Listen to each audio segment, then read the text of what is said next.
অনেকগুলো বাটি নিয়েছি, এগুলো টিস্যু দিয়ে মুছে নিব এবং এগুলোর মধ্যে হচ্ছে মিষ্টি রাখবো। আসসালামু আলাইকুম, হ্যালো এভরিওয়ান, কেমন আছেন সবাই? আমি আলহামদুলিল্লাহ ভালো আছি।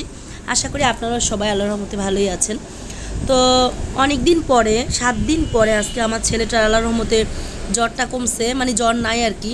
আল্লাহর কাছে লাখো কোটি শুকরিয়া। আর আপনারা যারা আমার বাবুর জন্য অনেক দোয়া করছেন তাদেরকে অনেক অনেক ধন্যবাদ এবং তাদের জন্য অনেক অনেক দোয়া।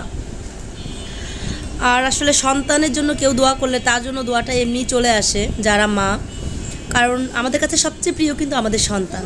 তো সেই সন্তানকে যারা দোয়া করে তাদের জন্য আসলে দোয়াটা মন থেকে চলে আসে। তো সবাইকে অনেক ধন্যবাদ। আর এই যে মিষ্টিগুলো বক্সে রাখতেছি, মিষ্টি বক্সে রাখলে আমার কাছে বেশি ভালো লাগে আর প্যাকেটে রাখার চেয়ে। তো মিষ্টি আনলে আমি এভাবে বক্সেই রেখে দিই। তো ভাবলাম যে মিষ্টিগুলো বক্সে রেখে তারপরে হচ্ছে আপনাদের সাথে রান্নাবান্নাগুলো আজকে শেয়ার করব। খুব ছোট্ট একটা ভিডিও নিয়ে এসেছি। আজকে মনটা একটু ভালো, কারণ বাবুর শরীরটা ভালো, আর বাবুর শরীর ভালো থাকলে আমার মনটা এমনিতেই ভালো থাকে।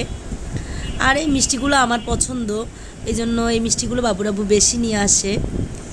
আর আমার কাছে এই কালো মিষ্টিটা বেশি ভালো লাগে।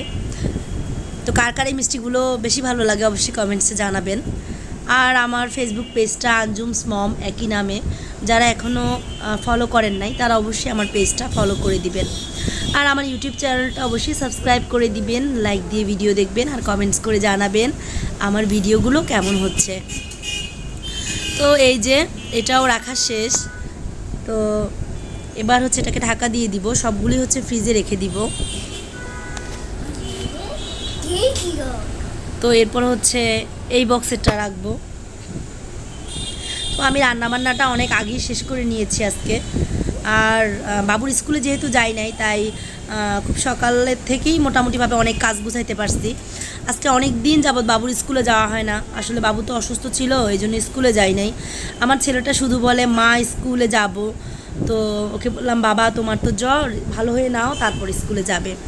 তো স্কুলে গেলে বন্ধুদেরকে পায়ে খেলাধুলা করে, আর বাসা তো একাই থাকে, এই জন্য হচ্ছে ওর মনটা খারাপ ছিল।